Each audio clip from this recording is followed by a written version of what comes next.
Assalamualaikum warahmatullahi wabarakatuh. Ketemu sama gue Anggi dan Henny. jadi gue lagi scroll Twitter, kemudian muncul satu manifest yang sangat menarik, yaitu ada meme yang dikirim di Konvo Manifest. Itu ada orang lagi tidur, terus ada tentara yang ngehalangin. Kayaknya itu udah sering banget kita lihat, tapi di sini si pelurunya itu tidak berhasil. Jadi si tentara tidak berhasil melindungi orang yang tidur. Jadi senjatanya semua mengarah pada orang yang tidur, dan di sini orang yang tidur diibaratkan sebagai murid dan si tentara ini guru BK. Nah, ini kita lihat sebenarnya jadi fokus kita adalah bukan gambarnya, tapi lebih ke komentar-komentar para netizen. Oke, ya betul sekali.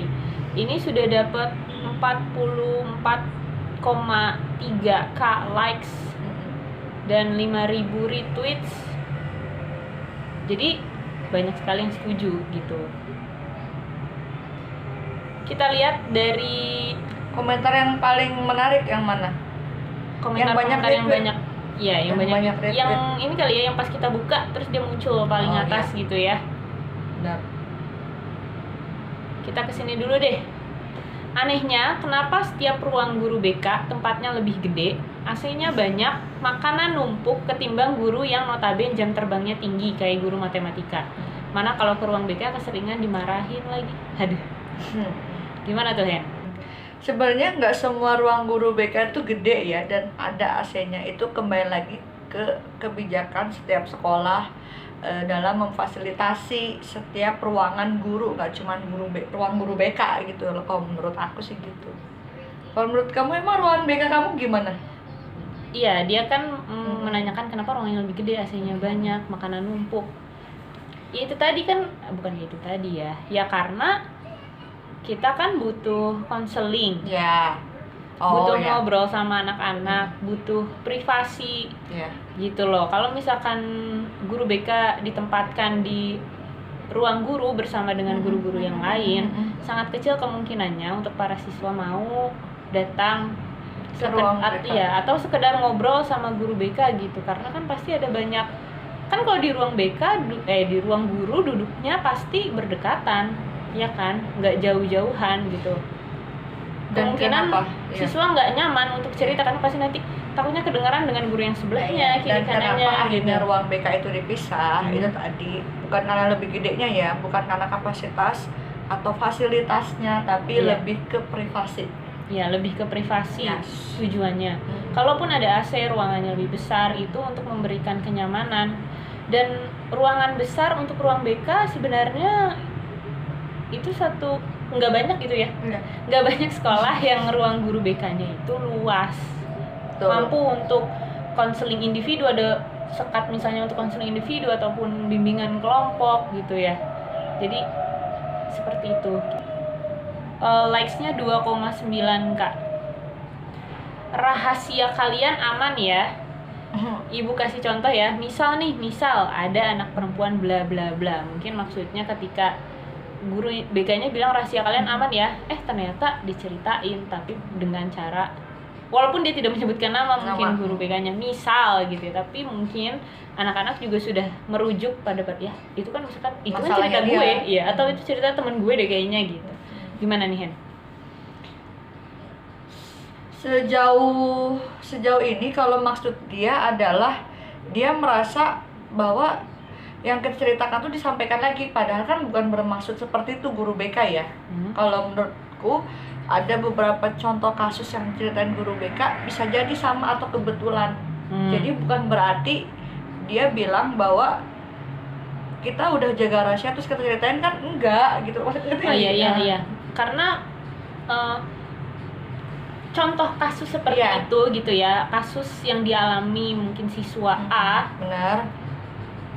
juga terjadi di sekitaran kita, di tempat lain di sekitar kita, dan itu kan memang pasti banyak gitu. Mungkin yang bisa jadi salah pahamnya mungkin kayak baru kemarin cerita terus kita menyampaikan cerita yang mirip gitu ya, mungkin seperti itu. Dan jadinya itu secara ada kebetulan aja, secara salah paham gitu ya. ini juga ada 2,2k likes-nya. Emang gak guna. Kali ada murid ngasih keluhan cuman dibilang sabar aja ya, kamu kan murid. Jadi sabar aja ya gitu. Gimana? Ingat banget tuh, siapa dosen yang ngomong ya. Jadi kalau misalnya ada orang yang ketika dihadapkan masalah kita cuma bilang sabar, itu sebetulnya bukan kata-kata apa ya?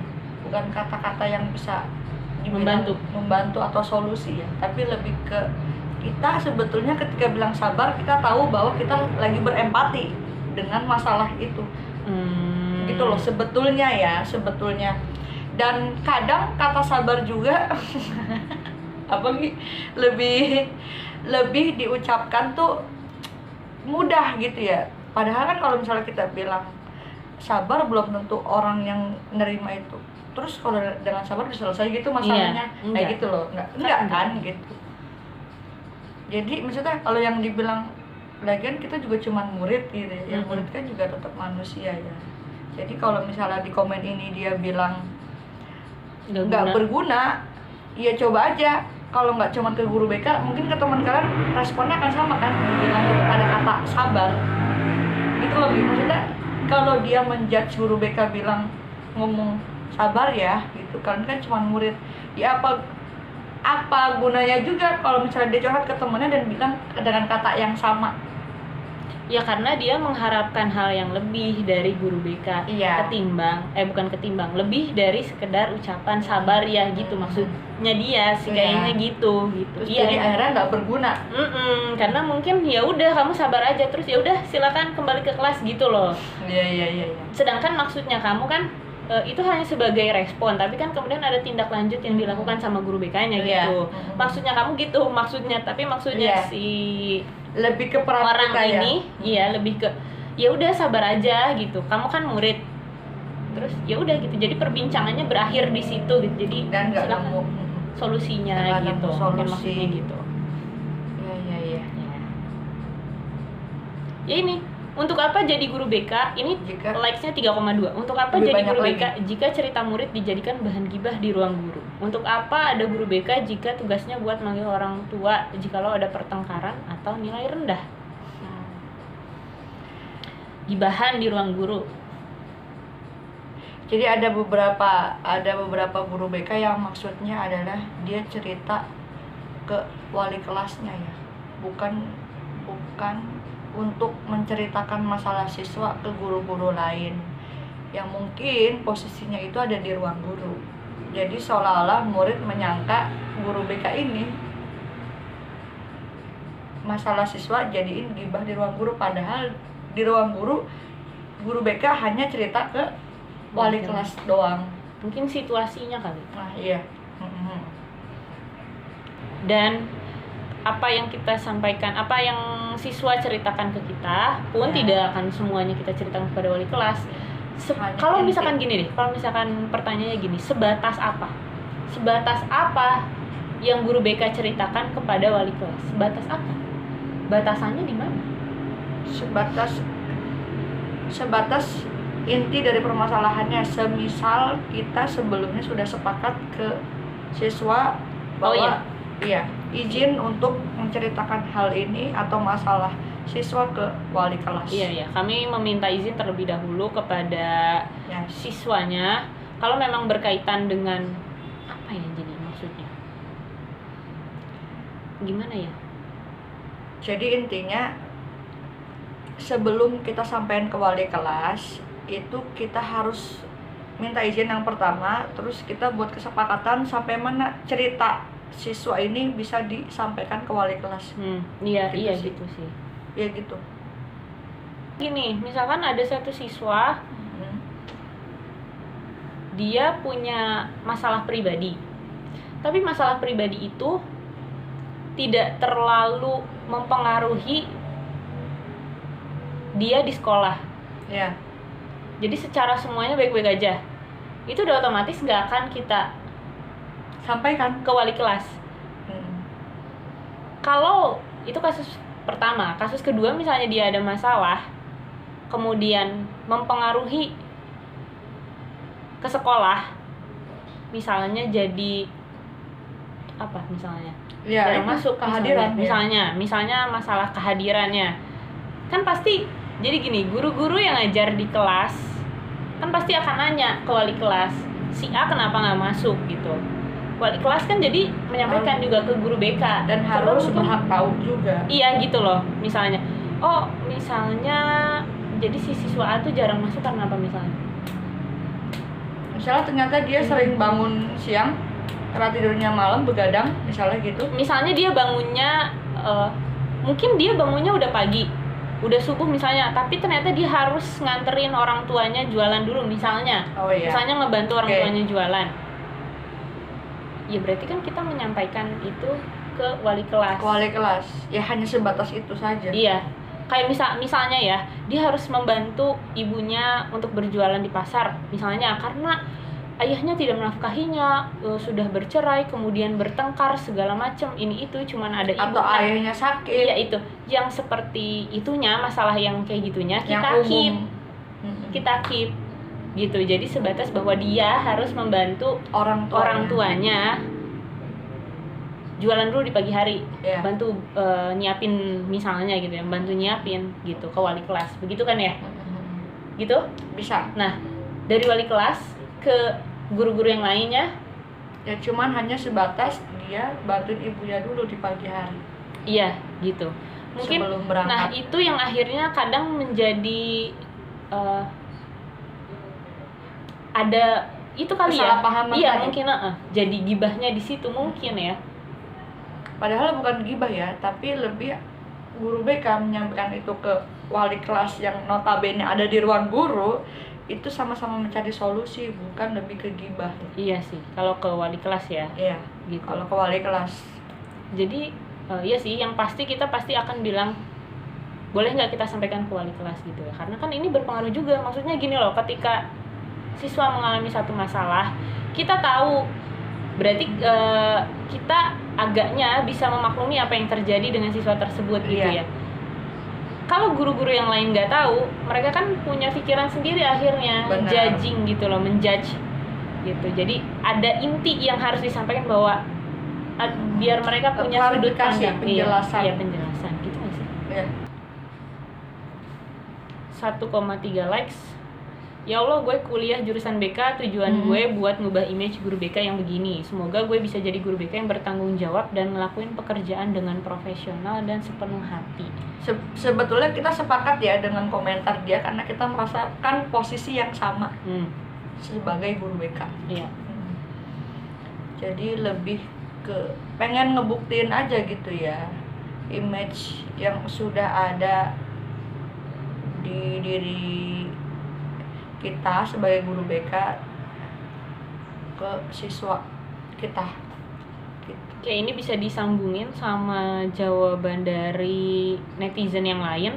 Soalnya berdasarkan pengalamanku, yang jadi guru BK itu bukan orang-orang yang punya latar belakang pendidikan psikologi. Malahan kayak guru-guru yang biasanya nggak banyak kerjaan, kayak guru SBK, prakarya, PAI. Jadi ya cuman sekedar ngisi aja. Ini berkaitan dengan yang tadi, bahwa Tentang image-nya, profesional. iya tentang profesional. Image-nya memang sebagian besar, dan tidak menutup kemungkinan ada guru-guru BK yang memang dari lulusan BK pun masih melakukan kesalahan, tapi memang banyaknya itu Ya, karena bukan. dia bukan lulusan dari bimbingan dan konseling. Atau minimal psikologi ya, Ya, Yang walaupun sering- sebenarnya psikologi dan BK itu berbeda. berbeda gitu. Guru BK yang tidak bisa, ibaratnya nggak becus ngurusin Masalah siswa. nya, itu Nggak cuma sebenarnya masalah juga sih ya, jadi kayak lebih ke bekerja secara profesional, Iya, belum bekerja bisa secara bekerja profesional sebagai guru BK yang semestinya banyak terjadi karena guru-guru tersebut bukan berasal dari latar belakang BK, pendidikan BK, karena banyak itu tadi guru PAI yang jamnya masih kurang, akhirnya yaudah deh tambahin jadi guru BK gitu. dan untuk cuma mengisi sekedar jam. mengisi jam tambahan. Ya, mengisi jam tambahan itu tadi ya. Balik lagi ke dua komen sebelumnya bahwa kita mau jadi guru BK, Henny mau jadi guru BK untuk Ubah image BK yang tadinya siswa bilang kalau cerita itu jadi bahan gibah itu sebisa mungkin kita punya asas kerahasiaan, itu yang pertama. Jadi kita betul-betul menjaga privasi siswa, privasi masalah siswa. Dan di BK tuh nggak cuma masalah aja ya, tapi kita ada yang namanya pemeliharaan. Kalau kita secara profesional, kita bisa menjaga anak-anak yang sudah baik untuk tetap baik, ya nggak? Yeah. Gitu sih. Jadi intinya bukan cuma masalah yang kita hadapi, tapi lebih ke menjaga keseluruhan baik pribadi siswa, belajar siswa, sosial siswa, dan karir. Ya, pribadi, sosial, belajar, karir. Ya, ngomongin profesional ya. Biar yang tahu, yang biar lain profesional. Tahu. Biar yang lain tahu bahwa kita betul-betul ingin menjadi seorang yang tidak hanya punya pribadi yang mengerti anak, memahami anak gitu, tapi lebih ke gimana kita profesional diiringi dengan pribadi juga. Oke. Baik. Terima kasih untuk yang udah ngirim manifest ini. Iya. Ini sangat bisa jadi evaluasi bagi kami sebagai guru BK. Mohon maaf karena kami secara sadar dan tidak sadar melakukan masih banyak kekurangan dan masih banyak kesalahan gitu. Terima kasih. Sampai jumpa. Wassalamualaikum warahmatullahi wabarakatuh. Waalaikumsalam warahmatullahi wabarakatuh. Jangan lupa like, komen, dan subscribe. Kalau perlu tandain nyalain loncengnya biar kalian tonton terus video Jadi Guru. Ditunggu Cindo. Dah.